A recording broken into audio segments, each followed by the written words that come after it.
Facing my family at Christmas has always been a challenge, but this year something shifted inside me. Sitting in the car in front of my parents' Victorian house, I watched the Christmas lights twinkling through the old windows. At 31, I'm the vice president of marketing at a respected company. I live on my own, and I run my life independently. Still, as I drive through the front gate, I feel that familiar shrinking sensation, as if the years hadn't passed, and I was still little Ashley, the youngest of 4 children. The smell of roasted turkey fills my nose as I climb the steps of the porch. Through the window, I see Michael and Jessica, my older siblings, already settled in the living room with their perfect families. I take a deep breath, grip the bottle of wine I brought, and ring the doorbell. Little did I know that this would be the last Christmas I'd spend trying to fit into my family's mold. Subscribe to the channel and leave your like to access more stories like this. My mom, Susan, opens the door with that rehearsed smile she always uses in the family photos she posts on social media. "Ashley, dear, at last." She hugs me, but her eyes are already checking out my clothes, my hair, every detail that might be off from what she considers acceptable. In the living room, Michael is sitting on the main sofa with his wife and his 3 kids, who are all perfectly arranged. Jessica is rocking her 2-month-old baby, while her husband tells some story about the financial market that makes Dad nod with pride. It's like I'd walked into one of those Christmas commercials on TV. "Still single?" asks Aunt Martha, not even properly greeting me. I force a smile and head to the kitchen to put away the wine, escaping the inevitable questions about my love life. On the way, I catch snippets of conversations about new houses, promotions at work, and plans to have more kids. In the kitchen, my mom is already setting the table for dinner. I try to help, but she pushes my hands away from the porcelain serving dishes that belong to my grandmother. "Honey, let me do this. You've always been a bit clumsy with these delicate things." Her words sound sweet, but they carry that familiar poison that's been with me since childhood. I go back to the living room and notice there isn't a spot for me on the main sofa. As always, I end up sitting in the armchair on the side, the one that used to be in the guest room until last week. I watch the conversations happening around me as if I were just an onlooker in this family theater that plays out every year. "Dinner time," announces my mom with her melodious voice. Everyone stands up and starts heading to the dining room. The moment I dreaded the most was coming. The seating arrangement has always been a ritual loaded with meaning in our family. I watch as Michael and Jessica, along with their spouses, take the seats near the head of the table, where Mom and Dad sit like kings on their thrones. The kids are directed to a smaller table, set especially for them, decorated with festive tablecloths and colorful plastic cutlery. "Ashley, dear," my mom calls out to me with that voice she always uses when she's about to put me in my place. "Could you take care of the kids? You've always had so much patience with them, and that way we can keep the little ones under control." I feel my face flush. The silence in the room is deafening. Jessica gives me a look of fake sympathy, while Michael pretends to be busy helping his youngest with the napkin. Dad stays unmoved, as if the situation were perfectly normal. "Mom, I'm a 31-year-old adult," I say, trying to keep my voice steady. "Oh, don't be so sensitive," she replies, arranging the cutlery with pinpoint precision. "Someone needs to watch the kids, and you've always been so good at it." I look at the kids' table. Michael's oldest nephew is 8, and the others are even younger. An adult chair looks out of place among the kiddie chairs, placed there especially for me, like a physical reminder of the role assigned to me in the family. "Actually," I continue, feeling every beat of my heart, "there's plenty of room at the main table. We could—" "Ashley," my dad interjects in his authoritative tone, "your mom already set everything up. Let's not make a scene on Christmas." I see the condescending smiles around me, the barely concealed, pitying looks. Years of being treated like a child culminating in this surreal moment. A successful executive being put at the kids' table in her own family. Something inside me finally breaks. It isn't a dramatic explosion, but a silent, definitive certainty. I look at the kids' table, then at my family, and realize I can't participate in this farce any longer. "No," I say simply, my voice calm but firm. Jessica's fork hovers in midair, halfway to her mouth. I'm not sitting at the kids' table. Ashley, my mom hisses, her perfect smile starting to falter. Don't be difficult. Slowly, I stand up and grab my purse from the back of the chair. I'm not being difficult. I'm being an adult, something you all seem incapable of recognizing. You're making a scene, Dad warns, his voice laced with disapproval. No, Dad. For the first time, I'm refusing to be part of the scene you all created. My voice doesn't shake, even though my heart is racing. I have a solid career, an independent life, and I deserve to be treated as the adult that I am. My mom's face goes through several emotions: shock, anger, and finally that martyr look she loves so much. If you leave that door now, what, Mom? Am I going to ruin Christmas? Or just ruin that perfect image you try so hard to keep? Michael and Jessica remain silent, their expressions torn between embarrassment and barely concealed curiosity. The kids watch the scene with wide eyes, probably never having seen someone challenge the established order. I walk toward the door, stopping only to grab my coat. Merry Christmas, I say without looking back. When you're ready to treat me like an adult, you know where to find me. The cold night air hits me like a wave of clarity. I get into my car, my hands trembling slightly as I put the key in the ignition. For the first time in years, I don't feel small. I don't feel guilty. I feel free. As I drive away from the Victorian house, I see the Christmas lights growing fainter in the rearview mirror. I can already hear my phone buzzing with messages, but this time, I'm not giving in. Messages start pouring in. First, from Jessica. Did you really have to do that today? Mom's crying. Then Michael. I know it was embarrassing, Ash, but it was just a table. You always make everything so dramatic. I park in front of my apartment and finally look at my phone. 15 unread messages, 3 missed calls. One text from my mom stands out. When you grow up enough to understand how much you hurt the family today, we'll be here. Dad, always more blunt, writes, your attitude was unacceptable. You owe everyone an apology, especially your mom. Aunt Martha joins the chorus. Your mom has always gone above and beyond to make perfect Christmases. How could you be so selfish? The messages keep coming, each loaded with emotional manipulation disguised as concern. The kids are asking why Aunt Ashley left. Mom barely touched the food. Dad is really disappointed. I sit on the couch, still wearing my coat, and let the tears finally fall. They aren't tears of regret, but of relief mixed with years of pent-up frustration. My phone buzzes again, a voice message from my mom. Ashley, dear. Her voice trembles theatrically. I know you're going through a phase, maybe work stress or, well, not having a partner can make anyone emotional. Why don't you come back? There's still time to save the night. We can pretend this never happened. I delete the message before it finishes. It's always like this.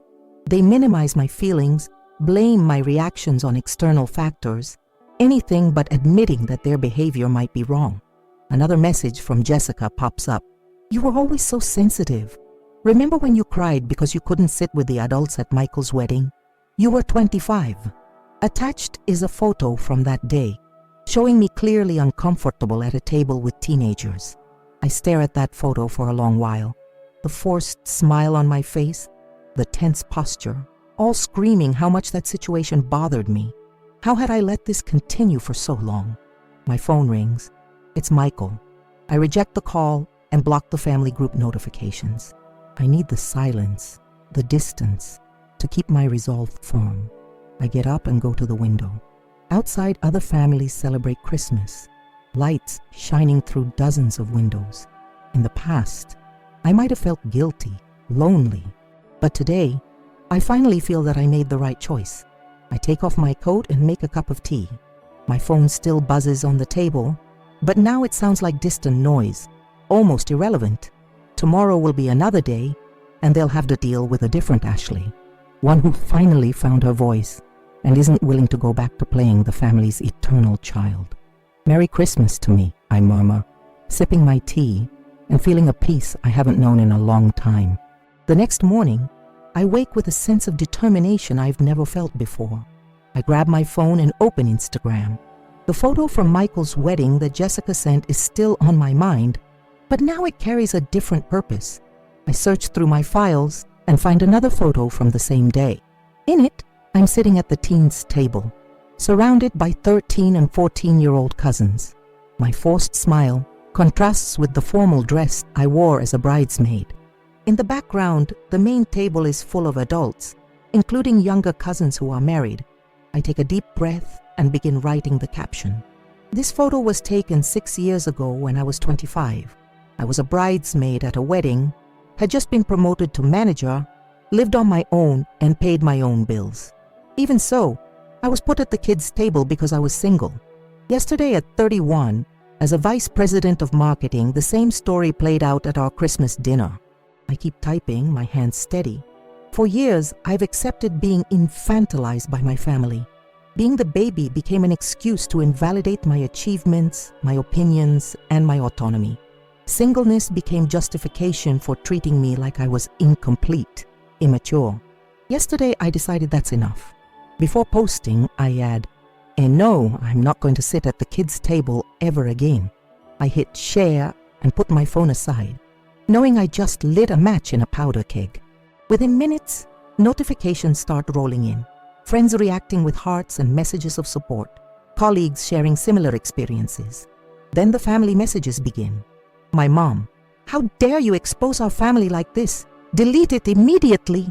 Jessica fires off a series of indignant messages. "You're twisting everything. We've always done everything for you." Michael tries a different approach. "Ash, I get that you're upset, but airing family problems on social media, that's really low." Cousins and aunts start commenting on the photo, some defending the traditional family system, others surprisingly siding with me. A cousin I haven't seen in years sends me a private message. "I went through the same thing. Thank you for speaking up." The post begins to get shared far beyond my social circle. People I don't even know comment their own experiences with controlling families. A well-known journalist even messages me asking if I'd give an interview about toxic family dynamics. My dad, always concerned with appearances, sends a threatening message. "You have 1 hour to take this down before I take serious measures." I look at my phone, at the hundreds of notifications, at the messages of support and criticism. In the past, I would have deleted the post, apologized, and gone back to being the obedient daughter assigned to me. But something's changed. The Ashley who accepted everything to keep the peace is gone. I turn off the notifications, make a coffee, and open my laptop to work. The storm I started can wait. For the first time in my life, my priorities are clear, and pleasing my family is not one of them. The attempts at manipulation intensify in the following days. My mom alternates between long messages of guilt and calculated periods of silence. "You were always our little princess," she writes. "How can you paint us as monsters? Your dad can't even sleep thinking about what the neighbors will say." Jessica tries a subtler approach, sending old photos of happy family moments. "Remember how close we used to be? You're throwing it all away over an internet post." The images come one after the other. Birthdays, graduations, family vacations, all carefully chosen to provoke nostalgia and regret. Michael uses his usual rationalization tactic. "I understand your point," he argues in a long email, "but don't you think you're overreacting? Mom and Dad only want what's best for you. They're from another generation. You need a little patience." Aunt Martha calls my office, crossing another line. "Your mom has high blood pressure," she announces dramatically. "The doctors say it's stress. You'll carry it on your conscience." The group messages from the family grow even more intense. Cousins who barely spoke to me throughout the year now have strong opinions about my behavior. "Family is everything we have," they say. "You'll regret this when you're older." A cousin from the countryside, Karen, posts an indirect message about modern youngsters who no longer respect family and how the internet is destroying traditional values.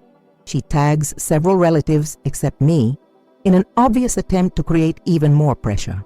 Dad makes one last play. He sends a formal email listing everything they've done for me. College paid for, first car, support when I changed jobs. As if love and support came with an attached spreadsheet of debts. Amid all this, I receive an unexpected message from my old therapist. I saw your post. I'm proud of you. Remember when we discussed setting boundaries? You're finally ready. I reread the family messages, now clearly seeing the patterns of manipulation that once felt normal. The guilt, the gaslighting, the veiled threats, the attempts to make me doubt my own perception. I open my email inbox and find dozens of messages from strangers sharing similar stories. Single women being infantilized at family events. Successful professionals having their achievements minimized just because they didn't follow the traditional path. One particular message catches my eye, from a 65-year-old woman who never managed to stand up for herself in her family. I spent my whole life trying to please everyone, she writes. Now at 65, I realize how much time I wasted trying to fit into expectations that were never mine. I close the laptop and look out the window of my office. The sun is setting, painting the sky in shades of orange. My phone buzzes with another message from my mom. When will you stop this rebellion and go back to being our Ashley? A sad smile forms on my lips. She still doesn't get it.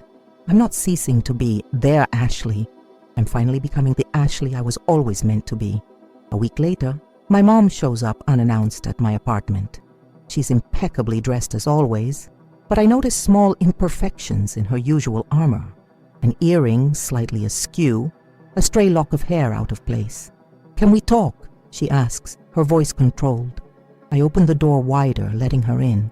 She scans my apartment with critical eyes, probably noticing the little changes since her last visit. New pictures, new plants, signs of my independent life. "Coffee?" I offer, more out of habit than courtesy. "No, thank you." She sits rigidly on the couch. "Ashley, we need to resolve this. Your dad is furious. Your posts are affecting the family's reputation. Pastor Johnson even mentioned something last Sunday." I sit in the opposite armchair, keeping both physical and emotional distance. "There's nothing to resolve, Mom. I expressed how I feel after years of bottling it up." "Years bottling it up? We've always given you everything. You were the pampered one, the most protected." Her voice trembles slightly. "When your dad lost his job, we cut expenses on everything, except your private school. And I'm grateful for that," I reply calmly. "But gratitude doesn't mean accepting being put down forever." "Put down?" She laughs. A fake laugh used in uncomfortable situations. "We only want what's best for you. Do you have any idea how hard it is to see your little girl all alone, without her own family? That's the issue, Mom. I'm not alone. I have my career, my friends, my life, but none of that matters to you because I don't have a husband and kids." "You're twisting everything." She gets up and starts pacing the room. "It's always been like this since you were little. So dramatic, so sensitive. Just like your dad used to say." "I'm not twisting anything. I'm finally seeing things clearly." I keep my voice steady. "Why is it so hard for you to see me as a capable adult? Because you act like a rebellious child, airing our dirty laundry on social media, bringing shame upon us." "The shame isn't in my words, Mom. It's in the actions that made me write them." She stops and stares at me as if seeing me for the first time. "What happened to my little girl? The one who always wanted to please? She grew up, Mom, and she no longer needs your approval to exist." The silence that follows is heavy, full of decades of unmet expectations and unspoken words. My mom grabs her purse, her hands trembling slightly. "When you get over this phase," she says as she walks to the door, "we'll be waiting, but you'll have to apologize to everyone." "This isn't a phase, Mom. It's who I am now." She stops at the door, hesitates as if she wants to say something more, but just shakes her head and leaves. I hear her heels echoing down the hallway, growing fainter with every step. I remain seated, feeling a mix of sadness and liberation. The conversation we just had confirms everything I wrote in my post. They'll never see me differently unless I stay firm in my decisions. In the following weeks, I hold my ground, despite the continuous attempts to drag me back to my old role. I block the manipulative messages, ignore the subtle digs on social media, and focus on strengthening the boundaries I've set. Some relatives start reaching out quietly, expressing support or sharing similar experiences. An older cousin confides that she too faced similar pressures until she got divorced and pursued her career. They'll get used to it, she assures me. Or they won't, but that's no longer your problem. At work, I notice small changes in how I carry myself. My voice is firmer in meetings, my decisions more confident. The energy I used to waste trying to please my family is now directed toward my personal and professional growth. I start therapy again, not to learn how to deal with my family, but to strengthen my own identity. Each session is a discovery of patterns that need undoing, beliefs that aren't truly mine. Jessica tries one last time by suggesting a lunch to clear the air. I reply with a clear message. When you're ready to respect me as an adult, we can talk. Until then, I need this distance. I rearrange my apartment, removing old photos that reminded me of times when I felt small. In their place, I put up images of professional achievements, solo trips, moments with friends who accept me as I am. One afternoon, I receive an email from HR about a promotion. I smile, realizing that my first impulse is no longer to call Mom for approval. The joy of the achievement is mine, genuine and all on its own. On my desk, the photo of the last family Christmas now serves as a reminder, not of what I lost, but of what I gained by choosing my own happiness. The path isn't easy, but for the first time, I feel like I'm really living my life, not just playing a role in a script written by others. Subscribe to the channel and leave your like to access more stories like this. 6 months have passed since that Christmas night. Sometimes, I catch myself wondering if I made the right choice. Not because I regret it, but because hard decisions tend to make us question even when they are necessary. Yesterday I found an old photo album while organizing my closet. Between the pages, one picture of me at 6 years old caught my attention. I'm smiling, genuinely happy, before I understood the expectations and limitations my family would impose. Looking at that little girl, I realized that my recent choices were, in fact, a way to protect her. Mom still tries to get in touch every now and then, always with the same premise. You can come back once you grow up. Michael and Jessica go on with their lives, sharing photos of family events I no longer attend. It's strange being the one absent, the one who chose to leave. But there's a peace in that choice I've never felt before. Some people ask if I miss my family. I do, of course.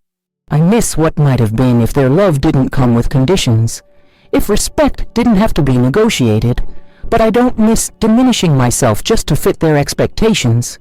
Today, sitting in my newly redecorated office, watching the sunset through the window, I understand that sometimes we need to leave some people behind to find ourselves.